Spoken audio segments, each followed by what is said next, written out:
দেশের নতুন যাত্রায় প্রয়োজন অরাজনৈতিক ঐক্য ও মেধার চর্চা বলে মন্তব্য করেন বিএনপি মহাসচিব মির্জা ফখরুল ইসলাম আলমগীর। শুক্রবার বিকেলে রাজধানীর মিরপুরে বিএনপি ঢাকা মহানগর উত্তর আয়োজিত জিয়া আন্তঃথানা ফুটবল টুর্নামেন্ট উদ্বোধনকালে এ মন্তব্য করেন তিনি। এ সময় বলেন, ফ্যাসিস্ট উৎখাতে সবচেয়ে বড় ভূমিকা পালন করেছে ছাত্র জনতা।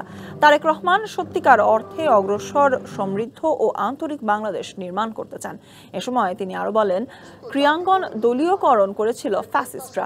অ্যাথলেটরা রাজনীতিতে আসলে রাজনীতি সমৃদ্ধ হবে বলেও মন্তব্য করেন বিএনপি মহাসচিব। এবং আরেকটি বিষয় বলতে চাই,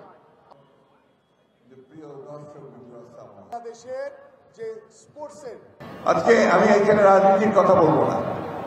আমাদের এই যে নতুন যে যাত্রা শুরু হয়েছে, এই যাত্রায় আমাদের ক্রীড়াঙ্গনে আমাদের যে জিনিসটা সবচেয়ে বেশি দরকার হচ্ছে একটা অরাজনৈতিক একটা ঐক্য এবং মেধার চর্চা সবচেয়ে বেশি।